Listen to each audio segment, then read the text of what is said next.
നോക്കൂ, അങ്ങനെ നരേന്ദ്രമോദി ഭയപ്പെട്ട് തുടങ്ങിയിട്ടില്ല. ഇപ്പോൾ ഇന്ത്യ മുന്നണി അരവിന്ദ് കെജ്രിവാളിന്റെ അറസ്റ്റ് ഏകോപിപ്പിച്ചു എന്ന തരത്തിലുള്ള ഒരു ഇംപ്രഷൻ ക്രിയേറ്റ് ചെയ്തിട്ടുണ്ട്. നേരത്തെ ഇപ്പോൾ ഇദ്ദേഹം പറഞ്ഞത് പ്രകാരം ഇന്നിപ്പോൾ ഉത്തരവ് അല്പസമയത്തിനുള്ളിൽ വരും. കസ്റ്റഡിയിലാണോ റിമാൻഡിലോ പോകുമോ ഇല്ലയോ എന്നതാണ് നമ്മൾ കാത്തിരിക്കുന്നത്. നോക്കൂ, ഒരു പാർട്ടിയിലെ 4 പ്രധാനപ്പെട്ട നേതാക്കൾ ഇതിനകം തന്നെ ജയിലിലായി കഴിഞ്ഞിരിക്കുന്നു. ഈ കള്ളക്കടത്തുകാരെയും ഈ പറയുന്ന അഴിമതിക്കാരെയും മുഴുവൻ പിടിച്ചകത്തിടും. കരുവന്നൂരിലേക്ക് നോട്ടമിട്ടിട്ടുണ്ട് ED എന്നതിന്റെ സൂചനയാണോ വിജയനിത്? നോക്കൂ, ഇവിടെ സൂചിപ്പിച്ച പോലെ BJP RSSന്റെ രാഷ്ട്രീയ നിലപാട് എന്താ? ഭയപ്പെടുത്തുക എന്നുള്ളതാണ്. ആ ഭയപ്പെടുത്തൽ രാഷ്ട്രീയത്തിന് അവരെല്ലാ കാര്യങ്ങളും ഉപയോഗപ്പെടുത്തുന്നു. ഇന്ത്യയിലെ അന്വേഷണ ഏജൻസികളെ, ആ അന്വേഷണ ഏജൻസികൾ ഉപയോഗിച്ച് ആരൊക്കെ അവർ വേട്ടയാടിയിട്ടുണ്ട്? BJP RSSലേക്ക് വന്ന കോൺഗ്രസിൽ അഴിമതി നടത്തി കോടിക്കണക്കിന് രൂപയുടെ അഴിമതി നടത്തി ആസാമിലെ മുഖ്യമന്ത്രി എന്താ ഇവർ അന്വേഷിക്കാത്തത്? അജിത് പവാർ എവിടെയപ്പം നിൽക്കുന്നത്? BJP RSSന്റെ കൂടെയാണ്. അപ്പോൾ അവരെ ഒന്നും ഇവർ ശിക്ഷിക്കാനോ അവരെ പിടിക്കാനോ BJP RSSന്റെ അന്വേഷണ ഏജൻസികൾക്ക് കഴിഞ്ഞില്ല. അന്വേഷണ ഏജൻസികൾ അന്വേഷിച്ച് കണ്ടെത്തിയിട്ടുള്ള BJP RSSനെ സപ്പോർട്ട് ചെയ്യുകയാണെങ്കിൽ അവർ അഴിമതിക്കാരല്ല. ആ നിലപാടാണ് BJP RSS സ്വീകരിക്കുന്നത്. എത്ര നേതാക്കന്മാരെ കുറിച്ച് നമുക്ക് പറയാൻ വേണ്ടി കഴിയും. ഇന്ത്യ കോൺഗ്രസിൽ നിന്ന് BJPയിലെത്തിയിട്ടുള്ള എല്ലാ നേതാക്കന്മാരും, ആ നേതാക്കന്മാർ ആരെ ഭയപ്പെടുന്നത്?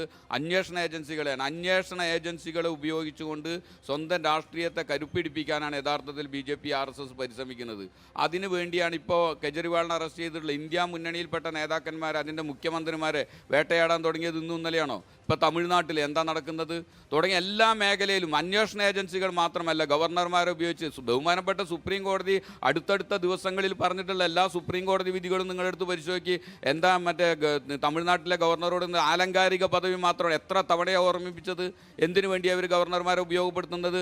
ഗവർണർമാരുടെ ആലങ്കാരിക പദവി ഉപയോഗിച്ചുകൊണ്ട് തെരഞ്ഞെടുക്കപ്പെട്ട ഗവൺമെന്റുകൾ അസ്ഥിരപ്പെടുത്താൻ ഇവർ പരിശ്രമിക്കുന്നു. കേരളത്തിൽ ആരിഫ് മുഹമ്മദ് ഖാന്റെ സ്ഥിതി എന്താ? ഗവർണർമാർക്കെതിരായിട്ട് പലതും കോടതിയിൽ നിലനിൽക്കാത്ത സാഹചര്യമുണ്ട്. ഇലക്ട്രൽ ബോർഡിന്റെ കാര്യത്തിൽ ശരി, CPM-ന്റെ നിലപാട് വിജയിച്ചു. പക്ഷേ ഗവർണറുടെ കാര്യത്തിൽ പാതിയെ വിജയിച്ചുള്ളൂ. സർവകലാശാലയുടെ പരമാധികാരി എന്നോടാണ് ചോദ്യം. കമ്മീഷൻ പറ്റി ശീലമുള്ളത് നേരിട്ട് വാങ്ങിക്കാതെ DMK-യുടെ കൈ കൂടി ഇങ്ങോട്ട് വാങ്ങി. കമ്മീഷൻ എന്ന് പറഞ്ഞാൽ മനസ്സിലായില്ല. ഇലക്ട്രൽ ബോണ്ടാണോ വലുത്, കമ്മീഷനാണോ വലുതെന്നൊരു ചോദ്യമുണ്ട്. ഇലക്ട്രൽ ബോണ്ട് DMK വാങ്ങി DMK-യുടെ കയ്യിൽ നിന്ന് കണക്കുപ്പെടാതെ വാങ്ങുന്ന രീതിയാണ്.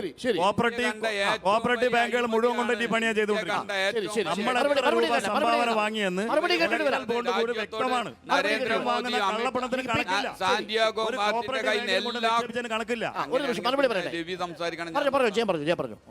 ഇന്ത്യ കണ്ട ഏറ്റവും വലിയ കുംഭകോണമാണ് ഇലക്ട്രൽ ബോണ്ടിലൂടെ പുറത്തു വന്നത്. ആ ഇലക്ട്രൽ ബോണ്ടിലൂടെ കോടിക്കണക്കിന് രൂപയാണ് ഇവർ സമ്പാദിച്ചത്. സാന്റിയാഗോ മാർട്ടിൻ എന്താ ഇവിടെ പറയാനുള്ളത്? കേരളത്തിലെ ദേശാഭിമാനിക്ക് ഒരു പരസ്യം നൽകി എന്നുള്ളതിന്റെ പേരിൽ ദേശാഭിമാനിയും CPIM-നെയും വേട്ടയാടിയവരാണ് ഇവർ. എത്ര കോടി അവർ കൈപ്പറ്റിയത്? കോടിക്കണക്കിന്.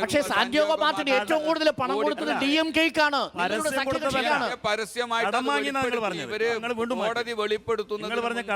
DMK എന്ത് പറഞ്ഞു? ഞങ്ങൾക്ക് ഇലക്ഷൻ ബോണ്ടുമായി ബന്ധപ്പെട്ട് സാന്റിയാഗോ മാർട്ടിൽ നിന്ന് ഇത്ര കോടി കിട്ടി. എന്റെ BJP RSS വെളിപ്പെടുത്താത്തത് ശതകോടിക്കണക്കിന് രൂപ അദാനിയിൽ നിന്നും അംബാനിയിൽ നിന്നും എല്ലാ കള്ളന്മാരുടെ കയ്യിൽ നിന്ന് കള്ളപ്പണം, ആ കള്ളപ്പണത്തിന് ജനാധിപത്യത്തിന്റെ മേന്മ പറയുന്നവരാണ് BJP RSS. ഏറ്റവും വലിയ അന്വേഷണം നടത്തേണ്ടത്. നമ്മൾ സംഭാവന വാങ്ങിച്ചത് ഇലക്ട്രൽ ബോണ്ട് വഴി കൃത്യമായി സർക്കാർ എടുത്ത നയത്തിന്റെ ഭാഗമായിട്ടാണ്. അത് നയമാണ് സുപ്രീം കോടതി നോട്ടിക്കളഞ്ഞത് സാർ. അല്ലല്ല, പറയട്ടെ. അഴിമതി നയമായിരുന്നു അത്.